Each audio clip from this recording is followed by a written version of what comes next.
Luffy's back, Vegapunk reveals a major secret, and the island gets a giant twist that no one saw coming. This chapter was insane, and Oda again delivers some fire. What's good? I'm Jess, aka Coco Sensei.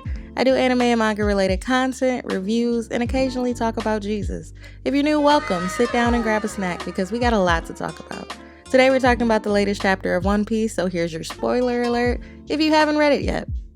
We ended chapter 1105 with the Buster Call in full effect. Everyone's pretty much in danger, but the hope of a mysterious they was on its way to the island.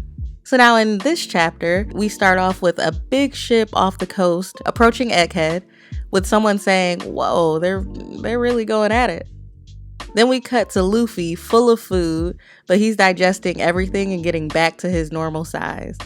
The Marines are scuffling around trying to hurry up and debilitate him, but to no avail because we see that signature Nika smile and we know it's over for the Marines now. We cut to the warships who are blasting away at the island, like they're really going in. Vegapunk is trying to call Atlas to see if they're okay, because remember last chapter their hyper capsule was cut by Kizaru on their way to the Labostratum. So they're falling out of the sky right now, just as the Pacifistas are aiming, and Saturn says, shoot down that pathetic family. Vegapunk then tells Atlas to let Bonnie know something. The next panels are beautifully drawn as we see Bonnie understands and then turns to the Pacifistas and says, Daddy, please don't shoot. Help us stay alive instead. The Pacifistas then turn and shoot at the Navy ships. So Vegapunk reveals that the image of Bonnie being killed by a pacifista that looked like her dad would keep him up at night. And the idea of someone who looks like Kuma taking his own daughter's life, that would just be too much to bear. So he programmed every Kuma clone to obey Bonnie's command over anyone. They will prioritize her order even over the Gorosei, which is so hype. And if we recall, the pacifista control hierarchy, at the very bottom, those who have the authority chips, then Sentomaru, then Vegapunk and any of his satellites, then the Gorosei. But now we're saying even above the Gorosei, Bonnie can command any Kuma clone pacifista. That's huge. It's just such a beautifully thoughtful detail for him to do. He's a good man, Savannah. A good man. But Vegapunk goes on to say that he knew this decision would come with some consequences, just as we see Saturn impale him with his leg. Child. Now, last chapter, I felt bad for Vegapunk because he was so hurt over the island that he put all his blood, sweat, and tears in getting blown up by this Buster Call. But now this chapter is just making me feel even worse for him because he really just made this decision that can and will most certainly end his life just to save someone he truly respected. And it's just a very bittersweet yet beautiful moment of self-sacrifice. Saturn tells Kizaru to eliminate everyone and be quick about it. Now remember, Saturn and Kizaru stayed on the island strictly to choose violence and murder anyone the Buster Call did not. Kuma, Bonnie, Atlas, and them, they still falling out the sky. So Kizaru starts using his light sword again and goes in for the kill. And he says he'll get Kuma and Bonnie at the same time so that they can be together. And he looks over and says, it won't hurt a bit, Bonnie. Which is a really sadistic thing to say to a child. Because again, he knows that's a little girl.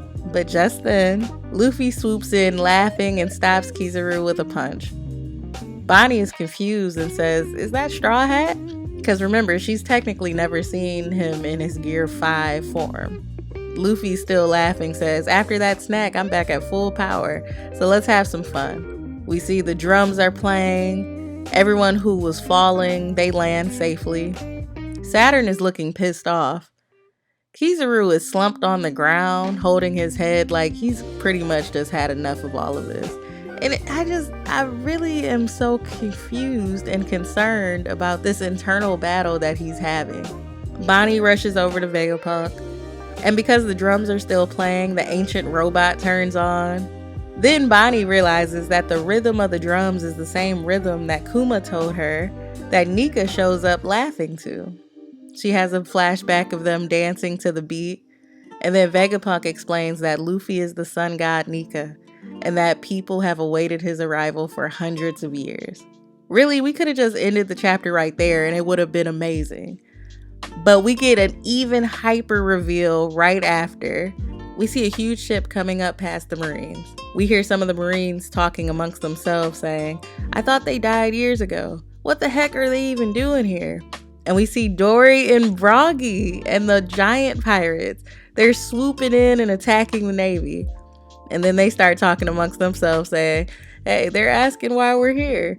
Don't they know some things in this world can't be stopped?" And they say, "We're here to pick up Straw Hat, or should we call him the sun god Nika?" Listen, no one saw this twist coming. We all speculated. A lot of us thought it was Dragon possibly coming, the Revolutionary Army. Some people were saying maybe the Grand Fleet, the Straw Hat Grand Fleet, which I thought that would have been a great reveal. But literally, Dory and Broggy were absolutely the last thing anyone would have thought. Oda is so dope to always keep us on our toes because you really can't predict where he's gonna go with certain things. We all know we're going to Elbaf next, but to have them come help out is just, it's icing on the cake. It's everything. And remember, Luffy is up now. The Pacifistas have switched sides, and it's looking like Egghead is going to end in a great victory and escape for the Straw Hats. I know before I was thinking that the Straw Hats will probably just have to barely escape. But low-key, with the Giants there, I feel way more reassured, like they're going to come through super clutch. What was the most exciting part of this chapter for you? And what are some things you're looking forward to? Drop some theories in the comments below, and let's talk about it. If you want more videos like this, remember to like and subscribe, and turn on that notification bell so you know when I'm dropping that brand new hot shit. I'm Jess, aka Coco Sensei, and I can't wait to see you in my next video. Love you guys.